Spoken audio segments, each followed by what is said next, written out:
Hello everyone, welcome back to classroom organization tips. So the next tip is all about supplies. COVID changed quite a few things for us as far as supplies go.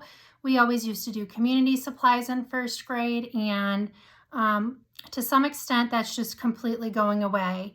Of course, it's smart. One of my really good friends is a pediatrician, and she said there were so many cases of children coming in years ago, and they'd always say, well, is your child in kindergarten or first grade? And yep, and that's because of community supplies. She just felt that the germs spread so much faster with community supplies. So last year, obviously, we had to make some changes.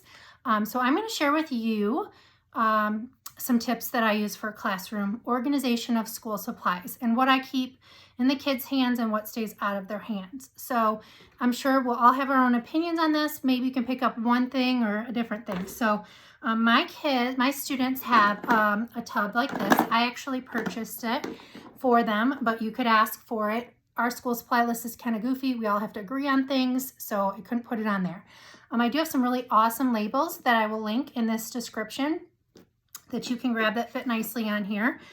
So it would say the student's name and their number, and I'm going to tell you what I keep inside. So I try to keep it simple.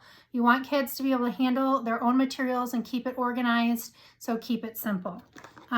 Crayons we use every single day, so a crayon box goes in here. I tell the children if they want to buy the little plastic containers, they can. I have extras if they want to use them. They can put them in a baggie. They just need to be in something or in their box.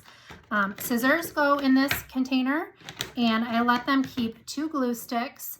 And the only thing I don't have in here that I kept in here last year was a pencil sharpener, which normally I don't do, but because I didn't want kids getting up and down, that was a supply that went in here.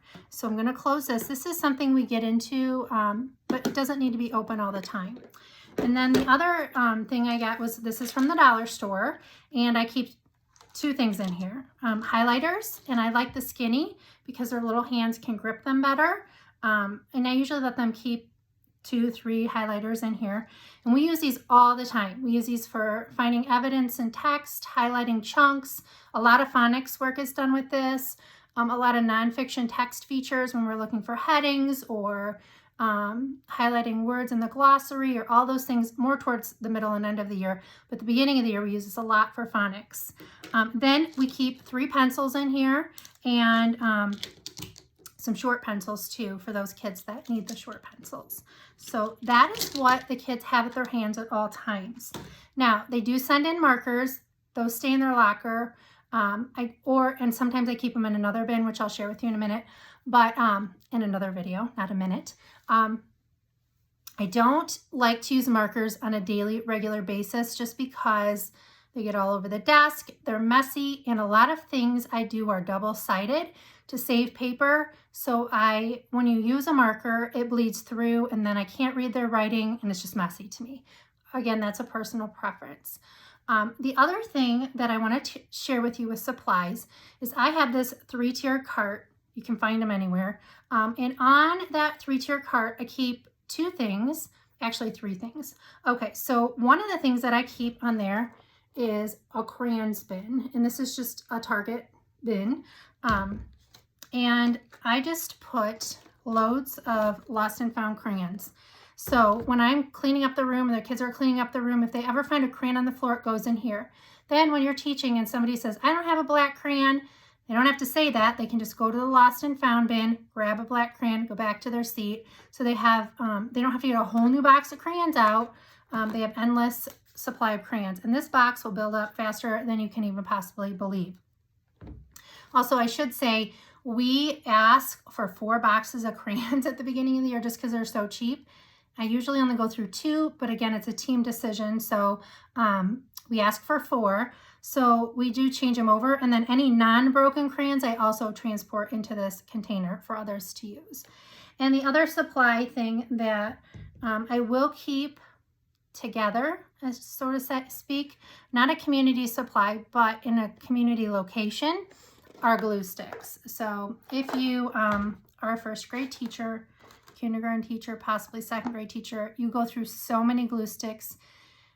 It's just unbelievable. So what I do is I do collect this supply from all of my children and keep it in this bin because all their extra supplies are in their locker, and glue sticks are something that we frequent often, and I just don't want kids out in the hallway constantly.